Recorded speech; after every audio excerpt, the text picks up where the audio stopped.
Hey, this is John Young. Today we're going to be looking at a couple of different hole saws. We've got two different from Milwaukee. We've got the Big Hawg, which is a carbide tooth based hole saw, kind of more for the professional, the plumber, the person who's going to be drilling a lot.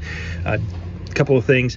And then the other is the hole dozer. Hole dozer is a bimetal, so it's really designed for the homeowner who needs to make a few holes here and there. It is bimetal, so it won't handle nails. It'll hit one, it'll probably break, cut through it, and then after that it's going to be dull. The carbide is going to give you a longer life, going to be able to hit more nails. Again, contractor is really what the Big Hawg's designed for.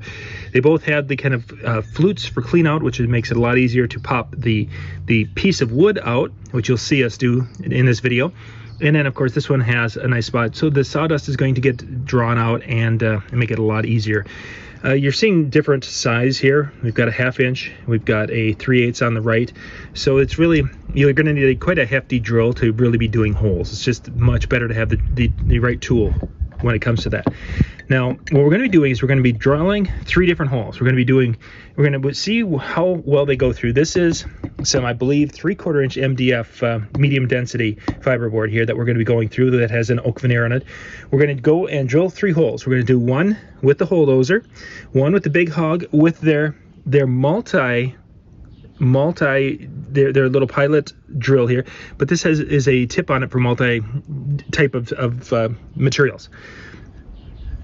It looks very much like a masonry bit, so we're going to see how it goes into wood. And then they also in the kit have what would be a true wood bit, so we're going to go 1, 2, 3 with this inside here. So we're going to have 3 holes, and we're going to see how well they make those holes in our medium density fiberboard. Okay, we're doing hole number 1.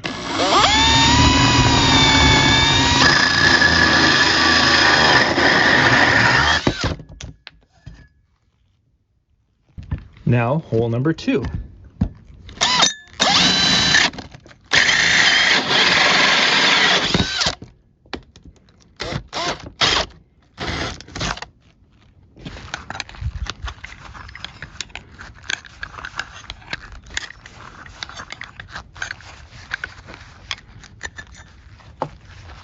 Hole number 2.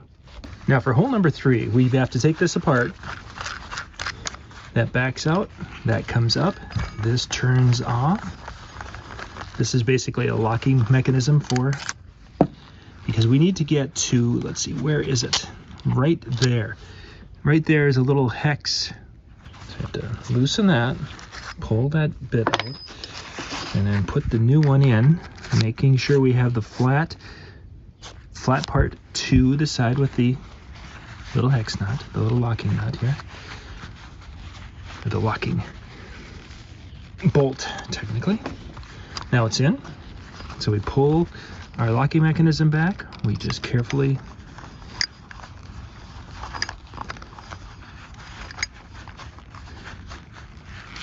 get it threaded on there, thread it on all the way until it stops, and then we put that in, and then that locks it into place. And with the nuts and such covering that little hex bolt, it's not going anywhere. We're up to hole number 3, but this time with the wood bit tip.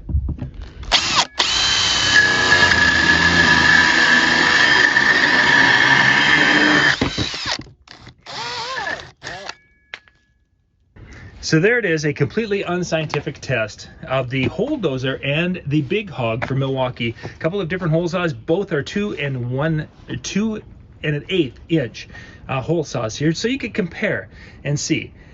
I don't think there really was much difference between the wood tip and the multi-surface tip when it came to the Big Hawg.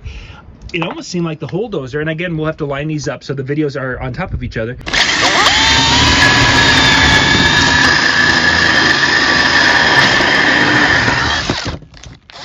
The hole dozer almost seemed to go a little bit quicker into that, and the hole dozer itself has kind of a regular pilot bit. There's nothing fancy with that, and it seemed that once it got into the actual saw with those extra teeth, it cut through well.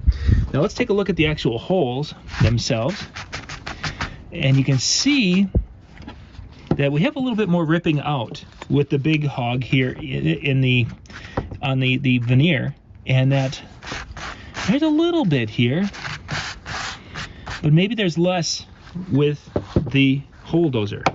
So just to give you an idea, if you're just going to be doing wood and projects like that, going with the hole dozer kit is probably it's going to save you some money, and it seems to be a pretty solid option. If you're going to be doing some things where you need to be able to go through some different 2x material in construction and you may be hitting nails, the carbide version would be the one to check out. We'll put links in the description below so you can go check them all out. This is John Young. Thanks for watching. For more tips and how-to videos, go to weekendhandyman.com.